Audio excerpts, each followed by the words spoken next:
मोहनिया विधानसभा वो विधानसभा है जहां पर राजद ने तो जीत हासिल की, लेकिन राजद के कैंडिडेट बाद में बीजेपी से जा मिली। इस बार क्या समीकरण यहां पर रहेगा, इस बार इस सीट का मिजाज क्या रहेगा, उसे हम स्कैन तो करेंगे, लेकिन उससे पहले जानते हैं इस सीट के रिकॉर्ड्स पिछले चुनावों में क्या रहे हैं। रंजन जी, मोहनिया को अगर आप स्कैन करते हैं तो मोहनिया क्या दिखाता है?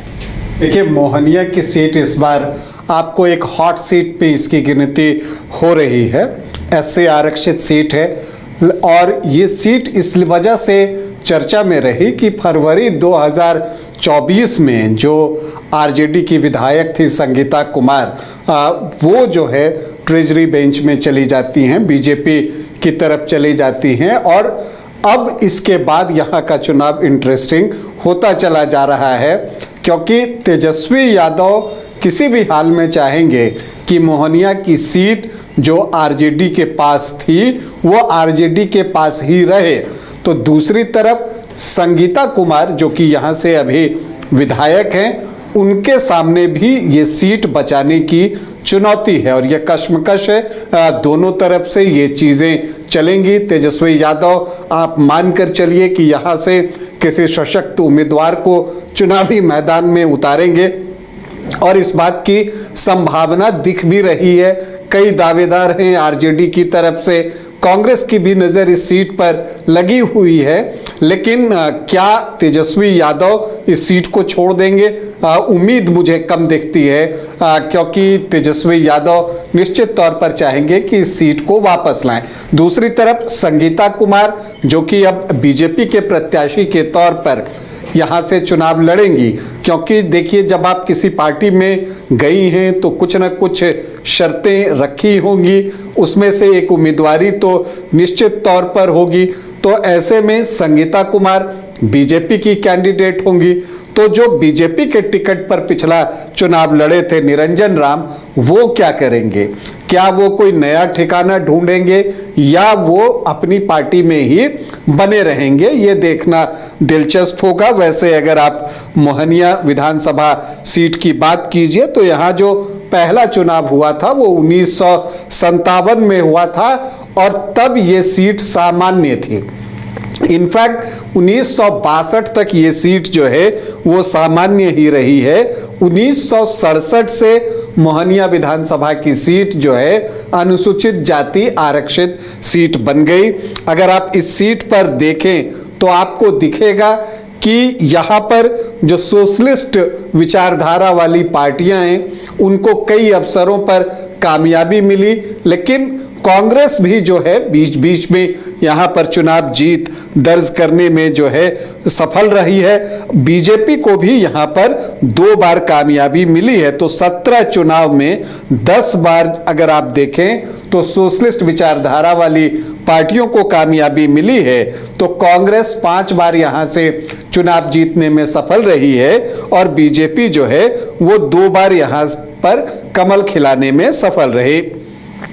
अगर आप देखें कि इन 17 चुनावों में सर्वाधिक बार जीत किसने हासिल की तो सुरेश पासी हैं। उन्होंने जो है यहां से 3 बार जो है सफलता अर्जित की है। अब अगर आप यहां पर 2010 से देखें कि कितने चुनाव हुए और उसमें कैसा किसका प्रदर्शन रहा है तो आपको दिखेगा कि जब 2010 की बात है तब जेडीयू एनडीए फोल्डर में था और वो जेडीयू की लहर थी। उस लहर में छेदी पासवान ने आरजेडी के निरंजन राम को, जो कि पिछला चुनाव बीजेपी के टिकट पर लड़े थे, उनको 2500 वोटों के आसपास के अंतर से पराजित किया था, 2525 वोटों से। हालांकि फिर छेदी पासवान जब सांसद बनते हैं तो 2014 में जो है यहाँ पर बीजेपी के टिकट पर निरंजन राम चुनावी मैदान में उतरते हैं और उनको एक बार फिर से कामयाबी मिलती है और इस बार जो है वो जेडीयू के चंद्रशेखर पासवान को 19,851 वोटों से जो है पराजित करते हैं। फिर 2015 आता है, महागठबंधन बन चुका था, वहां पर जेडीयू, आरजेडी, कांग्रेस सभी मिलकर चुनाव लड़ रहे थे और ऐसे में लग रहा था कि इस सीट पर जो है वो महागठबंधन को जीत मिल सकती है।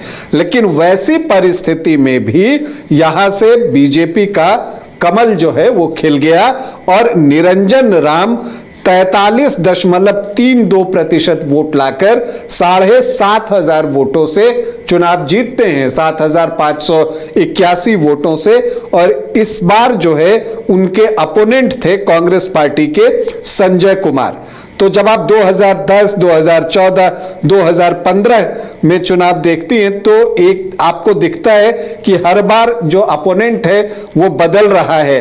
पहली बार आरजेडी, फिर जेडीयू और फिर कांग्रेस, लेकिन 2020 में जो है एक बार फिर से आरजेडी की बारी आ गई और संगीता कुमार यहां से चुनावी मैदान में उतरती हैं और यहां पर जो है वो जीत हासिल करती हैं और 12,054 वोटों से वो ये चुनाव जीतती हैं। हालांकि एक ट्रायंगुलर फाइट थी और सुमन देवी जो कि उपेंद्र कुशवाहा की पार्टी आरएलएसपी की प्रत्याशी थी, उन्होंने 24.6% वोट लाए थे और इसका नुकसान निरंजन राम को हुआ था और उनको शिकस्त झेलनी पड़ी थी। संगीता को तब 61,235 वोट आए थे। तो कहने का मतलब ये कि यहां पर उपेंद्र कुशवाहा की पार्टी ने बीजेपी का खेल बिगाड़ा था और संगीता कुमारी की राह जो है आसान की थी। लेकिन जिन्होंने संगीता कुमारी की राह आसान की थी, इस बार हो सकता है कि उसे मुश्किल करने के लिए चुनावी मैदान में हो, क्योंकि सुमन देवी जो हैं वो अब आरजेडी में शामिल हो गई हैं और प्रबल दावेदार हैं टिकट की आरजेडी की तरफ से। श्वेता सुमन भी उनको लोग कहते हैं, सुमन देवी उनका नाम हुआ। इसके अलावा अगर आप देखिए तो कुछ एक नाम, चूंकि चर्चा ये भी है कि निरंजन राम जो हैं वो क्या करते हैं, उन पर एक निगाहें हैं, तरह तरह की अटकलें लगाई जाती हैं। कोई कहते हैं कि वो आरजेडी में जा सकते हैं, कोई कहते हैं नहीं वो अपनी ही पार्टी में रहेंगे। अकलू राम है आरजेडी के जिला अध्यक्ष, वो भी दावेदारी कर रहे हैं। प्रवीण कुमार बीएचयू, उनकी भी दावेदारी है। लेकिन चूंकि ये सीट अब बहुत हॉट है तो एक संभावना ये भी दिखती है कि यह अनुसूचित जाति आरक्षित सीट है, तो क्या सारिका पासवान को यहां से टिकट मिल सकता है, क्योंकि वो कैमूर की प्रभारी भी हैं आरजेडी की। तो ऐसी परिस्थिति में क्या यहां से सारिका पासवान चुनाव लड़ सकती हैं, और अगर वो चुनाव लड़ती हैं तो एक दमदार मुकाबला जो है वो मोहनिया में देखने को मिलेगा। तो देखिए यहां पर जो मुकाबला होना है इस बार वो आपको बहुत दिलचस्प होना है। अब अगर आप यहां से ये देखें कि जो यहाँ का जातीय समीकरण है उसको हम अगर एक अनुमान के आधार पर देखें तो एससी वोटर्स 24.67% हैं, मुस्लिम 8.3% हैं, यादव 12 से 13% हैं। तो जो एमवाई है वो 20.5 से 21.5% है, राजपूत 10 से 11% हैं, भूमिहार आपको बहुत ज़्यादा नहीं है, लेकिन ब्राह्मण 8 से 9% हैं। तो सामान्य जाति के वोटर्स 19 से 20% हैं। कुशवाहा यहाँ 12 से 12.5% हैं और ये डेंट पिछले चुनाव में बीजेपी को लगा था आरएलएसपी प्रत्याशी के कारण, और कुर्मी को इसमें मिला दीजिए तो ये 13.5 से 14% का आंकड़ा पहुंचता है। वैश्य भी 10.5 से 11% है। तो जो जातियां एनडीए को परंपरागत रूप से वोट करती हैं वो 42 से 43% के आसपास है।